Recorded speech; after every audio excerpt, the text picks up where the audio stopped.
this grand final. The final ticks are in and Rise has done it.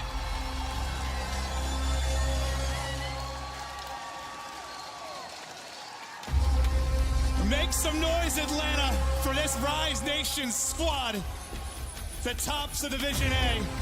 The winners here in Atlanta. Incredible.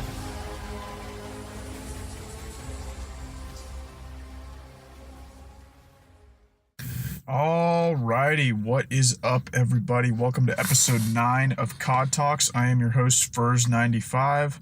Lots to get to today. Obviously, we're going to talk all things CWL Birmingham, which is coming up this weekend, as most of you all know.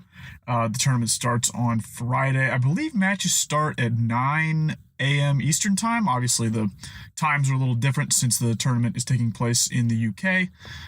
So just a heads up, adjust for that, for all of you that are trying to watch. I'm very excited. This is we're kind of in the thick of things in terms of the World War II season. I think Stage 1 playoffs, I don't quote me on this, I think they're the next weekend. I don't know if they're the next weekend or the weekend after, but I know they pretty much virtually immediately follow CWL Birmingham. So we're really getting into the thick of things for World War II. And I'm very excited. I think there's a lot of great storylines, a lot of competition, a lot of teams that realistically have a good chance at winning this tournament. And I'm very excited to talk about it. But before we get to that, I want to start off with some news that was discussed this week. And the first piece of news that I wanted to talk about was the discussion of Nades in competitive COD, and really just Nades in general in World War II. Nameless tweeted out earlier this week that, quote, Nades ruined this game. And this obviously sparked some discussion about, Nades in competitive COD. And my own personal feelings are that I think Nades definitely need a slight damage nerf. Really just across the board. I mean, I think this doesn't just pertain to competitive COD. I think this pertains to really the pub community as well. I think essentially Nades are just too powerful in this game. It's just simple as that. Armored / hunker are basically crutch perks. At this point, you need to be running one or the other. Otherwise, you're just going to get naded into oblivion. It is, of course, in CTF, you will see some guys choose to run, like airborne and what's another basic training. There are some classes, I guess, I can't remember off the top of my head, but there are certain classes in CTF that sometimes pros are choosing not to run armored or hunker, but more times than not, you're seeing pros run one or the other between armored and hunker in virtually, I'd say, over 90% of situations. So I definitely think Nades need a slight damage reduction. I think it's ridiculous how you can get stuck and have armored or hunker equipped and still die from one nade, even if it's like you shouldn't. If you have armored or hunker, one nade should not kill you, no matter what, even if it sticks you. It's ridiculous. So I just think that they just need a slight damage nerf across the board. I think that really would help the game. You'd see more class diversity. You wouldn't be as inclined to run armored or hunker. So I think my personal feelings are definitely that Nades need a nerf for sure. I'm hoping Sledgehammer gets onto that. Sledgehammer, they've been up and down. I think they've been very good about updating certain things and patching certain things in a timely manner, but in other things, it feels like they don't even acknowledge that there is an issue. I haven't seen them communicate anything with regards to Nades recently. I'm hoping that we hear some sort of communication with regards to Nades, but, as far as I'm concerned, I don't really think that's the pub community's big complaint right now. I think that's it's down low in terms of their priority list. So I don't know if it's going to change anytime soon. I know Semtexes have been talked about with getting banned or getting gentlemen's agreements, or getting included in the gentlemen's agreements. Honestly, I like I said, I hate gentlemen's agreements, but I don't think I'd be opposed to putting Semtexes in the gentlemen's agreements for now, or at least. They definitely, it's definitely a kind of a clusterfuck in hardpoint and in it's just constant nades at hard points, and Semtexes are definitely. I mean, again, there's not a huge distinction between Semtexes and frags. I mean, Semtex, obviously, you can just kind of huck it essentially immediately once you spawn up. And you can do the same with frags, but obviously frags take a longer time to cook. So I mean, again, I think we got to push for Sledgehammer to nerf Nades. I think that's the way to go.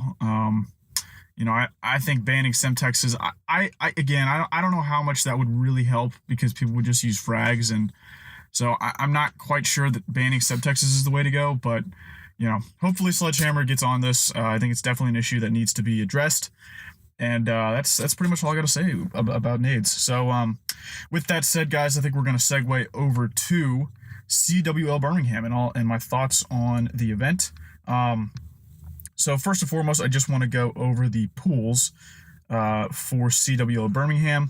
So in Pool A, we have Rise Nation, E United, Echo Fox, Epsilon, and an open bracket team. In Pool B, we have FaZe Clan, Team Caliber, Unilad, Team Vitality, and another open bracket team. Pool C, we have Optic Gaming, Team Envious, Reckless, Evil Geniuses, and another open bracket team. And in Pool D, we have Luminosity, Red Reserve, Splice, Mind Freak, and an open bracket team. So, I would say that if we're going to go with, first and foremost, the pool of death, in my opinion, I would say it's Pool D, to be honest. I mean, LG, Red, Splice, and Mind Freak, those are all teams that can beat each other. Pretty much. I mean, Mind Freak has shown the ability to compete with top teams. They showed it at Atlanta. They showed it in the Pro League.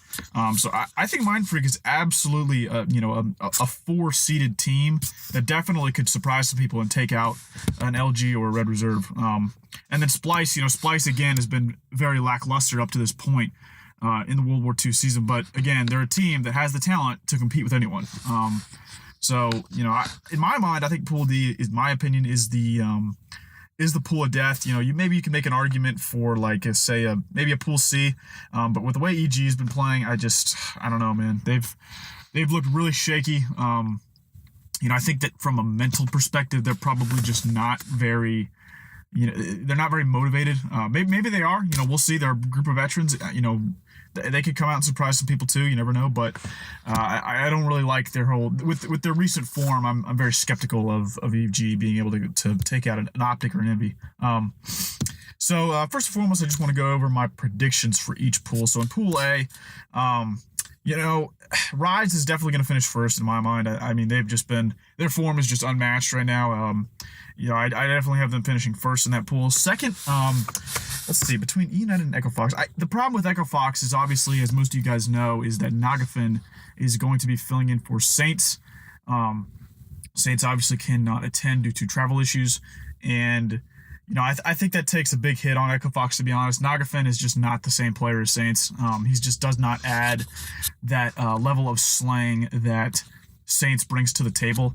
Maybe you could argue that Nagafin is the better S&D player, which he probably is. He's a very, very established S&D player, but overall, I don't think that's going to help Echo Fox, and I don't think that they're going to be able to overtake E United for that second spot. So I think I'm gonna have E United finishing second in this pool. I like what I think they've sort of been able to rally around themselves and really find their groove, and they're just playing for the pride at this point.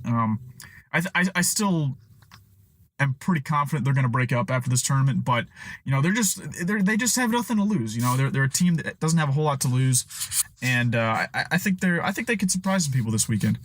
So I definitely have United finishing second. Echo Fox, I think we'll get that third spot over Epsilon, just because again, Epsilon's a team that's had some internal issues. Obviously, Nathan left them. Reedy just recently replaced it, so they haven't had a whole lot of time together. I don't really expect them to.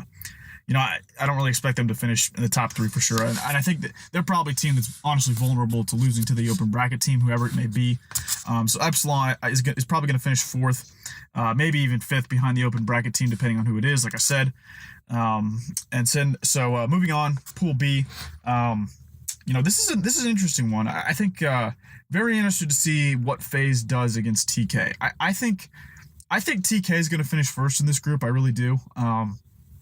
I think that TK, like most people a lot of other people have pointed out, they kind of have plateaued a little bit in terms of their form, but I still think they're a top team. I think they proved that at Atlanta. Despite finishing, 7th/8th, which is obviously not where they wanted to finish. I still think they proved that they can go toe-to-toe with any of the other top teams still.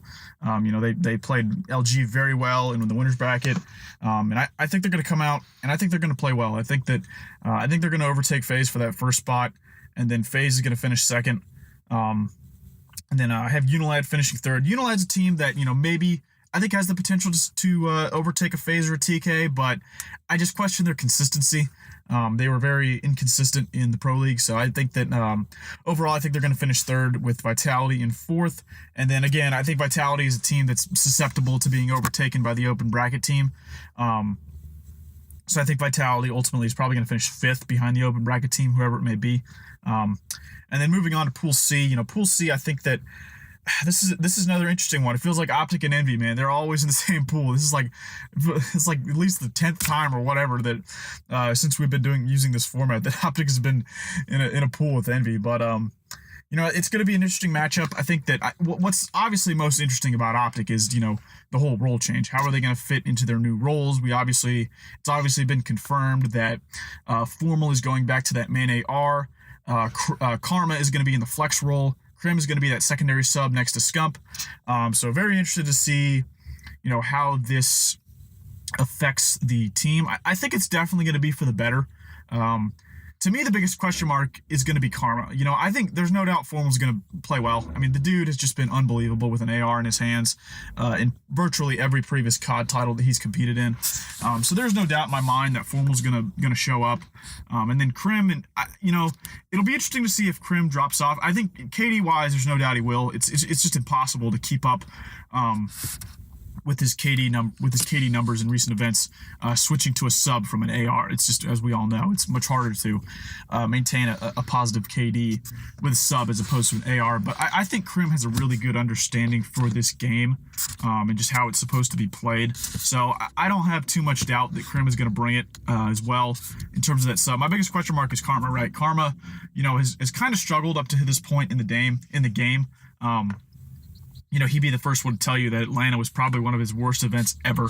And I think that, obviously what's good about the flex role for Karma is that he's obviously pretty much going to be able to use whichever gun he feels is most comfortable with, which is really important for Karma in this game, I think.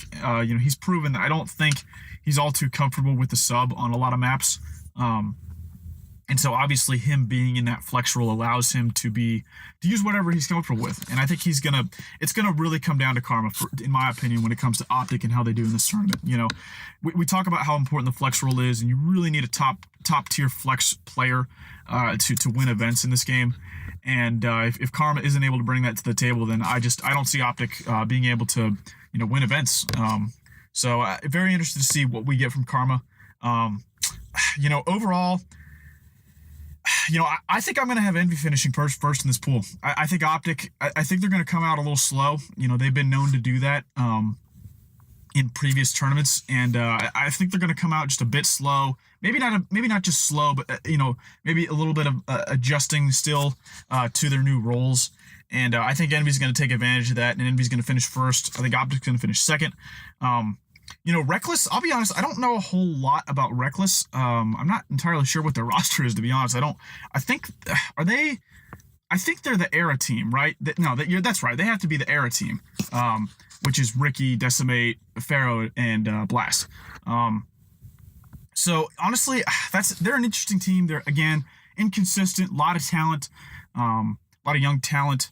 I think, as much as poor as EG's performance as their form has been, I think they're going to overtake Reckless. I think EG's going to finish third in this pool. I think they could sneak up and take a win from either Optic or Envy as well, and propel them to that third position. So despite EG's form, I think they're going to finish third in this pool, with Reckless finishing fourth, and then the open bracket team, whoever it may be, will finish fifth. And then moving on to Pool D, the Pool of Death, in my opinion. This is an interesting one. It's tough. I think I'm going to go with Red Reserve. I know Red Reserve has kind of struggled in terms of starting events off well. They kind of come out slow, similar to Optic. They have been so far in World War II's events. And I think they're going to come out hot this event. I think they're going to take that first spot over LG. LG, obviously a very strong team, has placed top 3, I think, in virtually every event. I forget what they finished in NOLA, but LG's just been a powerhouse team in World War II. Obviously, they haven't won a tournament yet, but their team you can't look past. But I think Red Reserve is going to take them. I think they're going to take them in the pool specifically. And I think LG's going to finish second.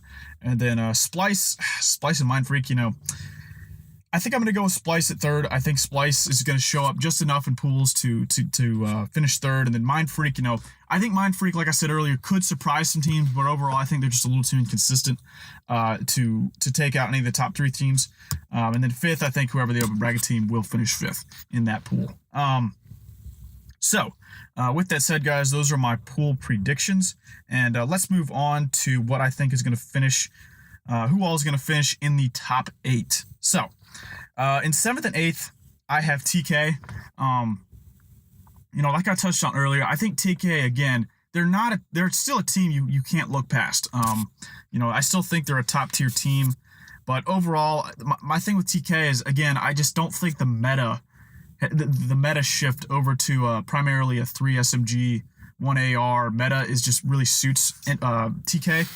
I just think Chino and Accuracy are just natural ARs. And I just think that it's going to be really hard for this particular roster to compete and continue to compete for titles, just because I don't think Kenny has a whole lot of help at that SMG position.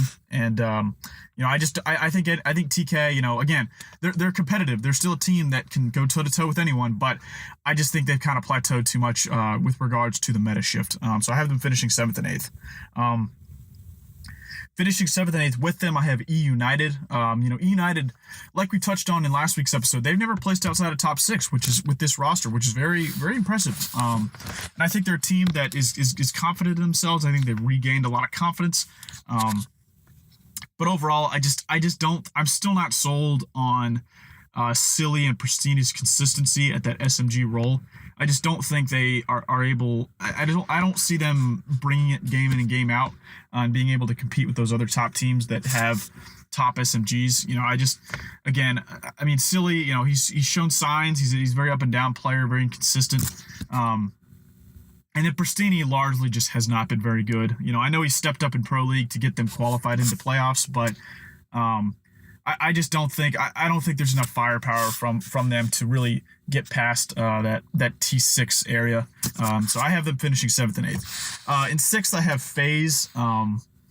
FaZe again is a team that I don't see them really getting past. I just don't see them competing with the top teams, mainly due to the fact that I think Replays has just not been. I don't think he offers enough firepower as a main AR. Again, I know that people like to point out how great of a leader he is, great of a communicator he is, and that's all true. And I 100%. I mean, there's no denying that. I just don't think he offers quite enough firepower to go toe to toe with like a LG or a Rise or a Red Reserve. I just don't think. And I know the duo of Zuma and Attach has been very good up to this point, maybe the best SMG duo in the game right now. But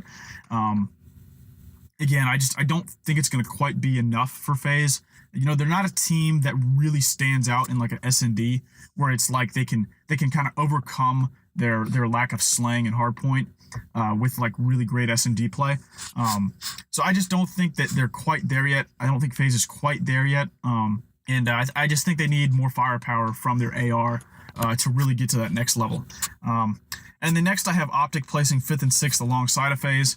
Again, I think Optic, it's going to be tough. I think it's going to be tough to really get to that next level with the first event that you're switching roles. I know people will point out how, you really should be able to run either weapon effectively, but, look, it's a big difference. It's a big difference switching from a main AR to an SMG, and your whole playstyle changes. The way you maneuver around the map, the way you push up, the way you don't challenge, the way you do challenge, all those things matter, and are wildly different when it comes to switching from an SMG to an AR.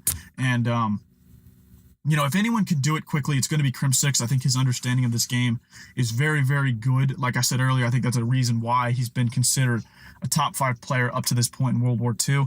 But again, I think Optic, I think they're going to, I just don't think that they're quite there yet. Again, they're and again, I think Formal will show up at that main AR role. I think he's too naturally talented as an AR to just not show up again. But I think Optic. I think they're one event off. I think they're one event off. I think Stage 1 playoffs is where you really could see Optic start to get back into that championship caliber form. But hey, who knows? Maybe they'll prove me wrong. Maybe they have gotten a ton of good practice in before Birmingham and are able to show up. But for now, I have Optic finishing 5th and 6th.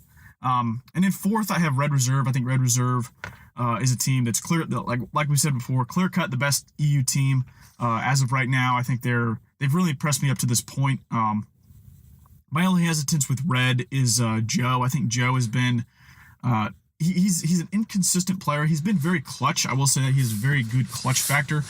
He's been very impressive in S&D in particular, but I question his consistency when it comes to slaying at that SMG role. Red Reserve, again, I think Zero has been an incredibly impressive flex player. He's been one of the top flex players in the game.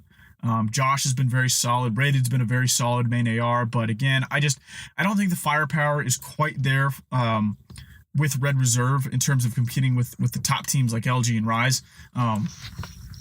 So I have Red Reserve finishing 4th in this tournament. And 3rd, I have Envy. I think Envy, again, they're a team that I think has the talent, but they haven't quite been able to put it together. They've shown signs of improvement. They had a very good Atlanta. As we all know, I think they finished 3rd or 4th in Atlanta. And again, that's largely been due to Slasher's.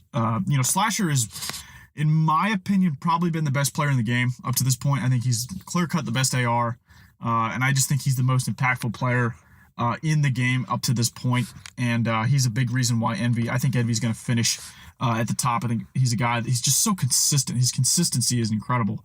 And again, Hook and Temp have been inconsistent at the SMG roles, but again, I really feel like Hook is just bound to break out. He's just bound to break out. There's too much talent there for him to maintain, I think, the level of play that he's been at, and I think he's going to start to step up this event and propel Envy into a third placing. Next up, I have LG. I think LG is going to finish 2nd. Again, LG has been right on the cusp of winning major events, but they just haven't quite been able to pull it together.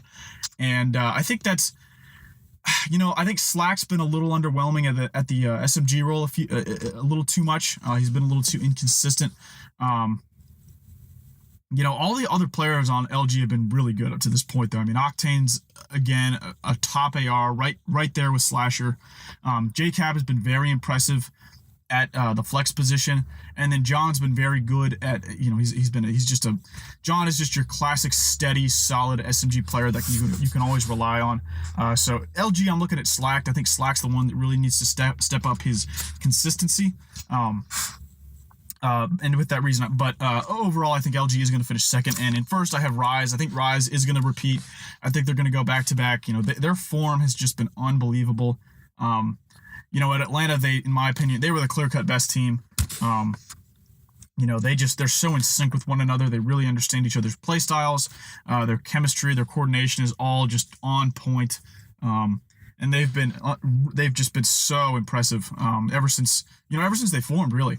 And I think that's large in part due to the fact that Methods is another really, really solid AR right up there with Slasher and Octane. Gunless is the clear-cut best flex player in the game. TJ is a top 3 sub in my opinion, and then Looney is just another really, really solid veteran leader who also offers some really consistent SMG play. So I have Rise finishing 1st. I just think that their form is just too strong right now to be dethroned. So that's my top 8, guys. Again, I'm very interested to see what all we get from this tournament. I'm very excited that the European guys are finally getting an event. It's been too long. It's been way too long.